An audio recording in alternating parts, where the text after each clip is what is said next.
Assalamualaikum warahmatullahi wabarakatuh. Halo semuanya, ketemu lagi dengan saya Tasya Diwisara dari kelas 10 MIPA 4 SMA Negeri 1 Pangkalan Kerinci. Sebelumnya, saya ingin berterima kasih kepada Bapak atau Ayahanda Reflizon Risi Kumbang MMPD selaku guru bahasa Indonesia di kelas saya. Nah, di sini saya ingin mempresentasikan atau menjelaskan apa itu teks eksposisi. Langsung saja yuk, cekidot!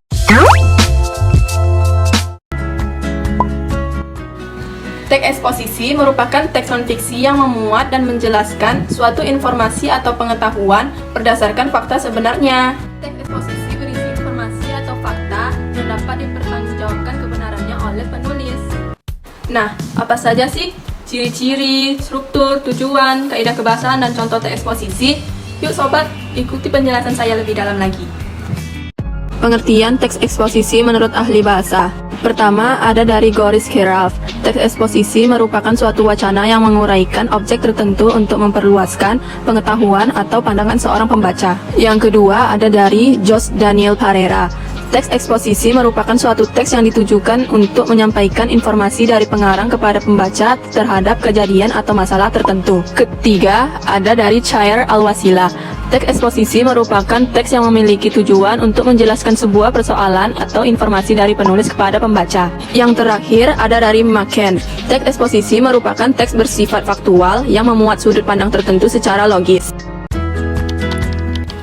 Tujuan teks eksposisi yaitu menjelaskan informasi atau pengetahuan dari penulis berdasarkan fakta sebenarnya agar menambah wawasan atau pandangan pembaca. Ciri-ciri teks eksposisi terdiri dari: pertama, menyampaikan informasi atau pengetahuan secara singkat, jelas, padat, dan lugas berbahasa sesuai ejaan baku. Kedua, informasi atau pengetahuan berdasarkan kondisi sebenarnya, bersifat faktual. Ketiga, isi informasi atau pengetahuan mengandung unsur apa, siapa, di mana, kapan, mengapa, di mana. Keempat atau yang terakhir, teks eksposisi bersifat objektif atau bisa disebut sesuai kebenaran dan tidak memihak, bisa disebut netral. Selanjutnya, kita beralih ke struktur teks eksposisi. 1. Pendahuluan atau tesis. Struktur pertama ini dapat disebut juga sebagai bagian gagasan utama. Di bagian ini, penulis menyampaikan inti informasi atau pengetahuan yang akan disampaikan. Kedua, penjelasan atau argumentasi.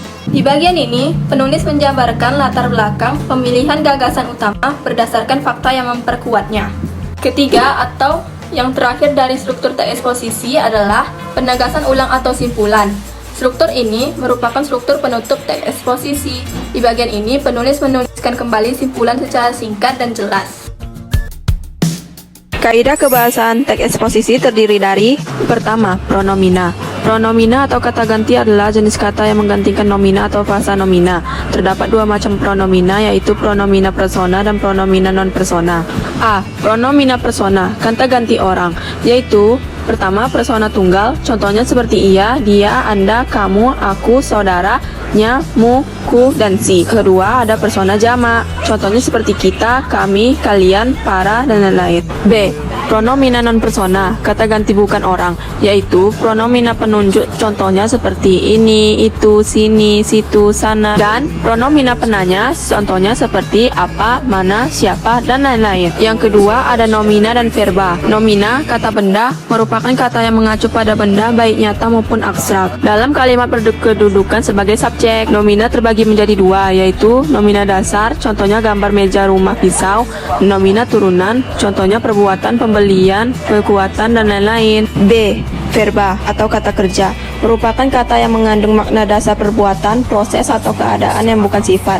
Dalam kalimat biasanya berfungsi sebagai predikat. Ketiga, konjungsi atau kata hubung. Contoh kata hubung di teks eksposisi seperti pada kenyataannya, kemudian, dan lebih lanjut. Kata hubung seperti itu dapat digunakan untuk menata argumentasi dengan cara mengurutkan dari yang paling kuat menuju ke yang paling lemah atau sebaliknya. Selanjutnya jenis-jenis teks eksposisi. Di antaranya ada eksposisi definisi, yaitu suatu paragraf eksposisi yang memaparkan definisi suatu topik tertentu. Ada juga eksposisi proses, yaitu langkah-langkah atau cara-cara untuk melakukan sesuatu dari awal hingga akhir. Ketiga, ada eksposisi ilustrasi, yaitu teks yang memaparkan informasi atau penjelasan-penjelasan tertentu dengan caranya memberikan gambaran yang sederhana mengenai suatu topik dengan topik lainnya yang memiliki kesamaan sifat atau kemiripan dalam hal-hal tertentu. 4. Ada eksposisi pertentangan, yaitu eksposisi ini berisi tentang hal pertentangan akan suatu hal dengan hal lainnya. Selanjutnya, eksposisi laporan, yaitu paragraf eksposisi yang mengemukakan laporan dari sebuah berita atau penelitian tertentu. Eksposisi perbandingan, yaitu eksposisi yang gagasan utamanya disajikan dengan cara membandingkan dengan yang lain. Pola penyusunan teks eksposisi. Pola deduktif. Teks eksposisi dengan pola penyusunan deduktif diawali dengan keterangan atau gagasan secara umum di awal teks atau paragraf, kemudian dijelaskan secara khusus pada paragraf berikutnya. Pola induktif.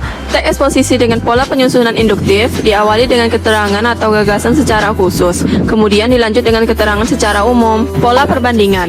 Teks eksposisi yang disusun dengan pola perbandingan berarti informasi atau pengetahuan di dalamnya berdasarkan perbandingan tertentu. Pola ilustrasi. Teks eksposisi yang disusun dengan pola ilustrasi berarti informasi atau pengetahuan yang dijabarkan dengan cara memberikan ilustrasi. Hal ini dilakukan agar pembaca lebih mudah memahami informasi yang disampaikan.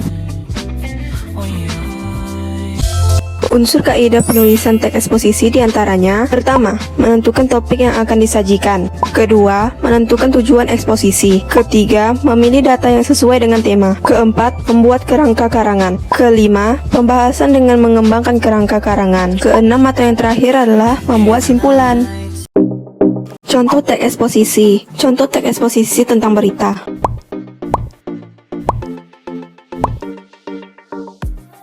Selanjutnya, contoh teks eksposisi tentang